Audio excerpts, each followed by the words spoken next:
Buenos días, soy la doctora Ana María Fusami, soy profesora adjunta de la Cátedra de Clínica Médica 1 de la Unidad Hospitalaria de Medicina Interna número 5. El tema a tratar en esta clase es pancreatitis crónica. Vamos a dividirla en dos partes. La primera parte vamos a tocar los temas marco introductorio y diagnóstico clínico y diagnóstico funcional, y en la segunda parte diagnóstico morfológico y tratamiento. Con respecto a los objetivos generales de esta clase, es fortalecer la relación docente-alumno, trabajar sobre la estructura cognitiva del alumno y el nexo de la nueva información que se entrega, resolver el problema con el aprendizaje significativo, aplicar los conceptos de metodología activa del aprendizaje centrado en el alumno, donde el docente es solo un facilitador en la estrategia de la búsqueda bibliográfica y en la obtención de habilidades. En cuanto a los objetivos específicos, es brindar un enfoque accesible y sencillo de la patología pancreatitis crónica, priorizar los síntomas y signos de la pancreatitis crónica, así como convertir la información en una herramienta útil en la práctica diaria para el abordaje diagnóstico de la pancreatitis crónica. Concientizar sobre la importancia de la realización de la historia clínica y fortalecer la relación alumno-paciente.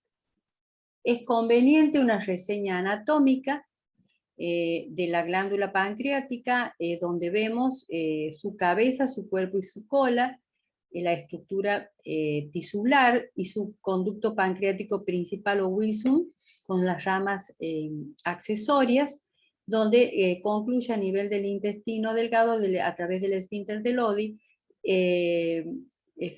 Oddi, y vemos la relación con la glándula hepática, con la vesícula biliar, el conducto cístico, los conductos hepáticos y el conducto colédoco que desemboca en su vecinal a nivel del intestino delgado.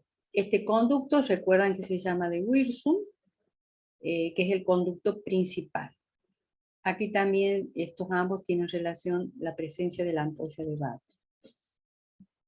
La función, la fisiología de la glándula pancreática es endócrina y es exócrina.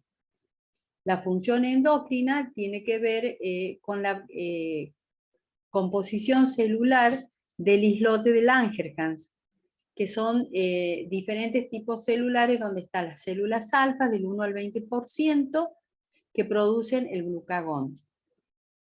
Las beta, las células beta del 60 al 80% producen la insulina. Las deltas de un 10% producen la somatostatina. Las estructuras F producen un polipéptido pancreático que inhibe las secreciones exócrinas del páncreas. Y las estructuras G que produce la hormona polipeptídica, que es la gastrina, quien estimula la producción de ácido clorhídrico por parte de las células parietales del estómago. La otra función del páncreas, que es la exócrina, tiene que ver con la síntesis y la secreción del jugo pancreático a nivel de los acinos pancreáticos. El jugo pancreático es un jugo rico en bicarbonato y tiene enzimas como la amilasa, la lipasa y la tripsina, que se encargan de los metabolismos de hidratos de carbono, lípidos y prótidos respectivamente. Este pH del jugo pancreático hace que se alcalinicen los jugos digestivos y así puedan actuar las enzimas apropiadamente. Con respecto al concepto, la pancreatitis crónica es un proceso inflamatorio, resultado de cambios estructurales permanentes caracterizados por infiltración mononuclear y fibrosis, que sustituyen al tejido pancreático normal y que llevan a la insuficiencia endocrina y exócrina. En cuanto a su epidemiología, tiene una prevalencia de 3 a 5 habitantes cada 100.000. Es decir, de cada 3 a 5 habitantes se afectan de pancreatitis crónica en relación a un total de 100.000 habitantes. Entre los 40 a 50 años de edad se presenta, es más frecuente en varones, en una relación de 3:1. Su etiología más frecuente es el alcoholismo. La pancreatitis tropical, que se ve en India y en África, inicia más precozmente, entre los 20 a 30 años de edad, y la prevalencia es igual en ambos sexos.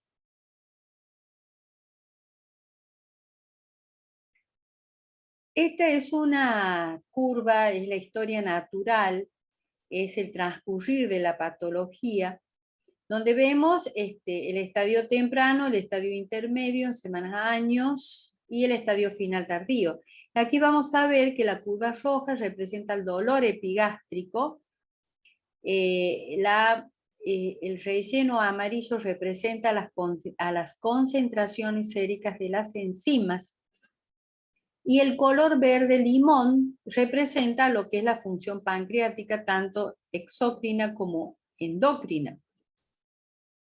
Entonces vamos a ver cómo, fíjense, el dolor va disminuyendo, mientras que la liberación o la concentración de sérica de enzimas se va aplanando, y cómo va disminuyendo la función pancreática y se va asociando al último a la alteración de la función endocrina. Las causas de la pancreatitis crónica son tóxico-metabólicas, como el alcohol, tabaco, compuestos de estaño, hipercalcemia, insuficiencia renal crónica y hipertrigliceridemia. Tóxico como fármacos, analgésicos, antirretrovirales, azatioprina, 6-mercaptopurina, tiazida, furosemida, las sulfonamidas, metronidazol, ácido valproico, salicilatos, tetraciclinas y órganos fosforados. La etiología idiopática se presenta de inicio temprano o tardío. La tropical se presenta como una pancreatitis calcificante o como una diabetes pancreática acalculosa. La etiología genética en su forma autosómica dominante presenta mutaciones a nivel del tripsinógeno catiónico codón 29 y 122, y la autosómica recesiva mutaciones a nivel del CFTR y del SPINK1, a nivel del tripsinógeno catiónico en sus codones 16, 22 y 23. Y también la deficiencia de la alfa-1 antitripsina. La etiología autoinmune se presenta como la pancreatitis crónica autoinmune aislada. También está la pancreatitis crónica asociada a síndrome de Sjögren, enfermedad inflamatoria intestinal y cirrosis biliar primaria. Otras causas de pancreatitis crónica es la pancreatitis aguda, grave y recurrente, posnecrosis, enfermedad vascular, isquemia y posirradiación, la obstructiva como el páncreas divisum, la disfunción del esfínter de Oddi, obstrucción ductal, quistes, lesiones ductales, traumatismos. Otras causas de pancreatitis crónica son la fibrosis quística, malnutrición proteico-calórica, neoplasias de estómago y duodeno y cirugías gástricas. El diagnóstico, ¿cómo se diagnostica la pancreatitis crónica? Se basa en un trípode donde los datos clínicos están presentes, datos funcionales como estudios funcionales y datos morfológicos, que son las imágenes. En los datos clínicos tenemos el dolor, la esteatorrea y la diabetes mellitus. El síntoma, dolor. El signo esteatorrea y la enfermedad diabetes mellitus. El síntoma, dolor. El síntoma dolor es un dolor que se localiza en epigastrio, se puede irradiar a ambos hipocondrios, derecho e izquierdo, inclusive a dorso, se puede asociar a náuseas y vómitos.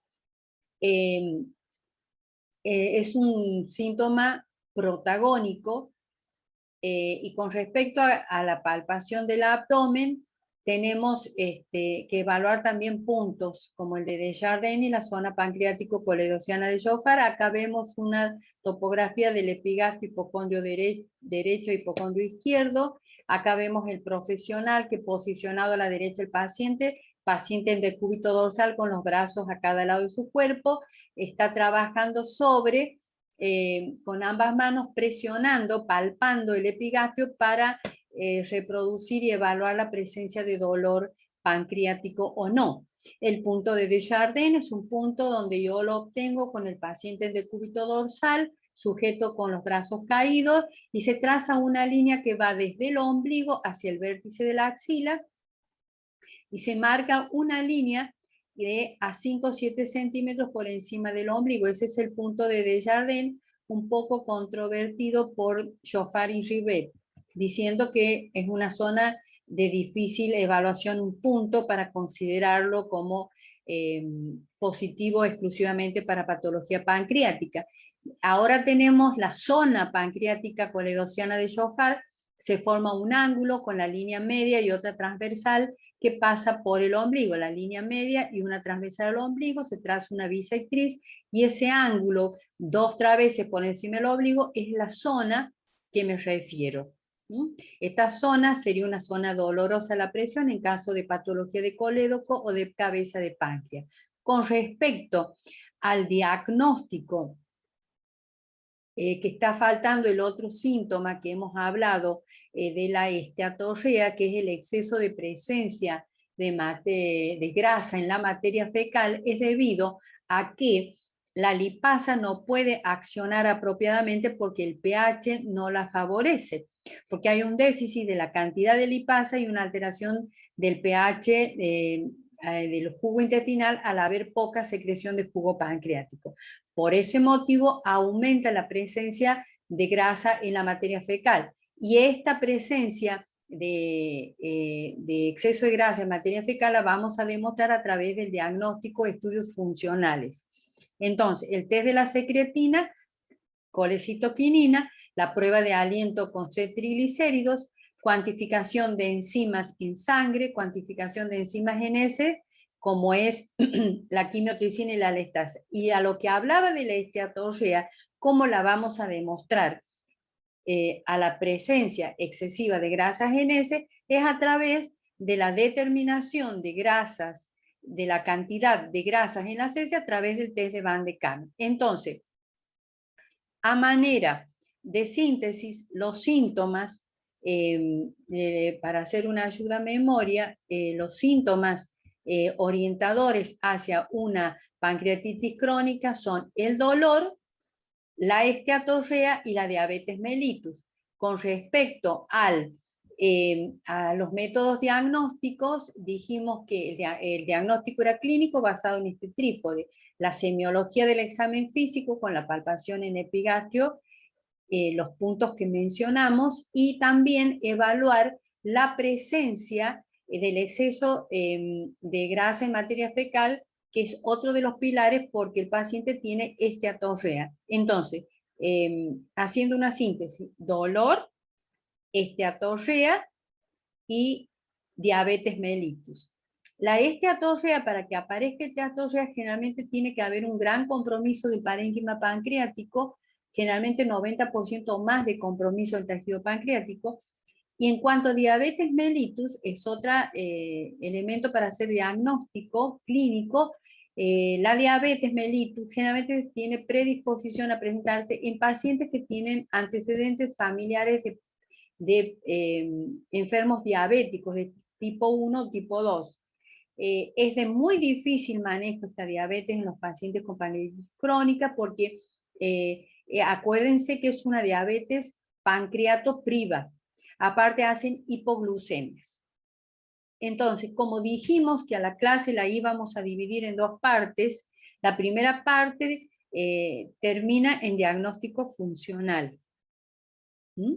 Ahora hacemos un pequeño impasse y luego retomamos la parte 2.